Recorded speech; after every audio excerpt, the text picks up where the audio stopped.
Hi guys, and welcome back to another Tech Minds video. So most of you would have heard of SSTV, that's slow scan television, which is a way in which ham radio operators can send images and photos over the air to other users around the world using their ham radio. Now, it normally consists of an SSTV application like SSTV running on your computer, and then the radio transmits those SSTV photos. Now, if you've not heard those transmission types before, well, this is what they sound like.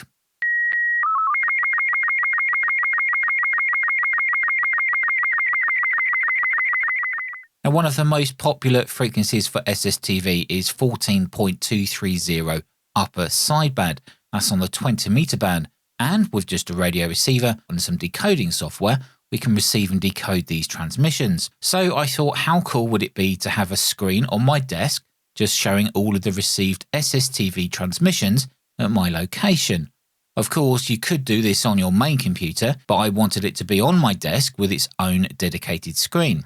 Now, I have a few screens laying around here I could have used, but I settled on this one. And this one is quite large, and it works very well with the Raspberry Pi. Now, I had a spare Pi5 knocking around and started to put together the software needed. And, well, it's not that hard to put together. Of course, you do need a receiver, and for this example, I'm going to use an SDRplay RSP1b, which will be connected to a loop antenna in the garden. The software running on the Pi for SSTV decoding is called QSSTV, and that takes an audio feed from an application called SDR++, which is also running on the Pi. As you can see here, any received images are stored and shown in this gallery tab. You can also double tap on one to see the image larger. So as I'm sat here working throughout the day, I can see all of those cool SSTV images being displayed. Now, QSSTV does have a feature where it can upload received images to a web server using FTP, but for some strange reason I could not actually get that to work how I wanted it to, so I wrote my own upload script. I also created my own web gallery that I loaded onto my website to show the images how I wanted them to be displayed, and this is the result.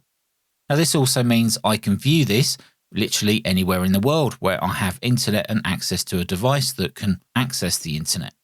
Now, it auto refreshes when new images are uploaded to the server, and it will create pages where you can scroll through.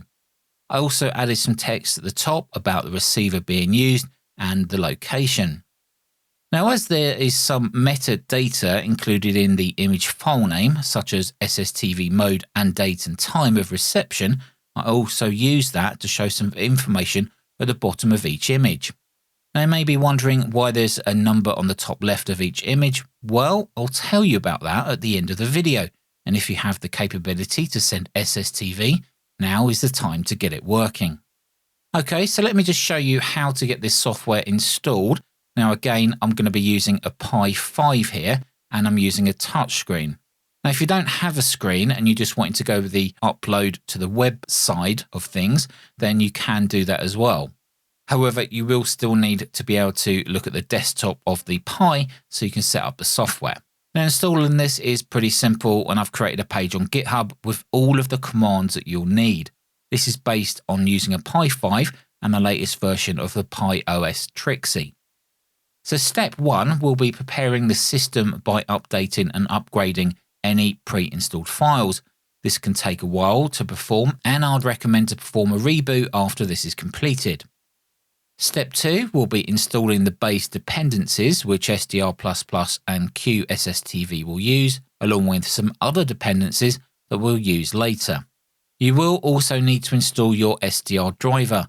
Now, listed here is how to install the SDRplay API, and that is because I'll be using an SDRplay RSP1b as the SDR receiver. Of course, any SDR receiver that can support HF reception should be possible too, like HackRF, AirSpy, RTL SDR version 4, etc. But you will need to make sure the drivers are installed so that SDR++ works correctly. Now, talking of SDR++, let's get that installed, and that's installed just by running these commands. Now, once it's installed, just run it once by typing SDRpp, let it run, and then close it again. Now, step 4 will be to install QSSTV. Again, this is just a single command to be entered into terminal. So step 5, now this is where we'll be installing the required files so that we can pipe the audio from SDR++ to the input of QSSTV. So follow these steps exactly. First, we need to install these files, and my system already has them, so it performs quite quickly. But next, we'll need to enable the Pipewire user service and then perform a reboot. Now, that is very important. Now, with those installed, we can now run SDR++. Select your SDR receiver from the top left, set the lowest sample rate possible. This will just help with performance, as SDR++ will essentially be running in the background. Now, if you are wanting to receive SSTV, then the best band is the 20 meter band using upper sideband. So set the frequency to 14.230, select upper sideband, and also ensure that your gain levels are up enough so you can start seeing signals once you press that play button. Down the left side, there should be an audio output section. Now, this should already be defined to default ALSA device. So if it isn't, just make sure it is. But if you've done everything the same as me, then it should only be one option there. So now you need to start QSSTV. You should now be able to find it from the menu. Now, from the option menu, select configuration and then head to the sound tab. Ensure that the ALSA is selected here and that the in and output devices are also set to default ALSA output, like this. If you then go to the FTP tab and select file name under the image store section and also select add image format extension. QSSTV does have its own method for uploading images to an FTP server like I mentioned before, but there's no need to enter that now unless you want to play with it, but that's not what we're going to be going for now. You can also select here the directories tab just to ensure they look like this. Of course, yours will not be called /home mat. You'll most likely have /home/pi if you originally set the default username to Pi when setting up your Raspberry Pi operating system. Now you can now close QSSTV and then reopen it.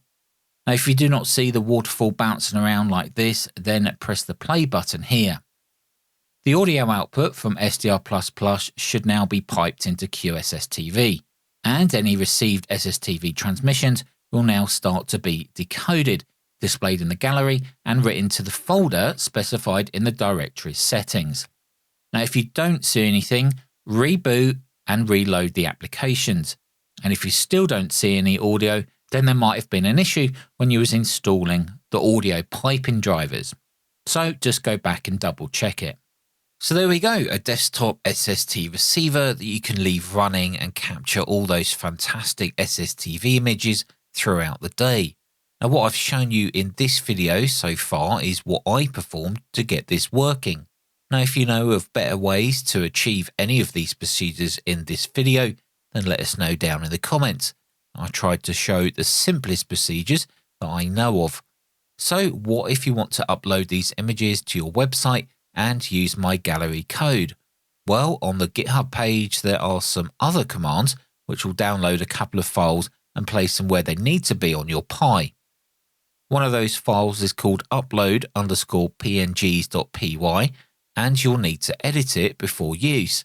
And that's because at the top of the file, you can enter your website's FTP details, such as FTP address, username and password. Now, once you have those in, save the file and then run the following command, which will create a service on your Pi. This will automatically run this script every so often, and it will check for new SSTV images and then upload them to your website if required. On your website, you will need a folder called QSSTV, and you'll also need to upload list.php and sstv.php to the root folder in your website. Of course, your website must have PHP support. The list.php file will scan the QSSTV folder for any images and then pass that list to the sstv.php page. Now, SSTV PHP should auto-refresh too when new images are detected. So the main gallery file to type into your address bar would be your domain /sstv.php.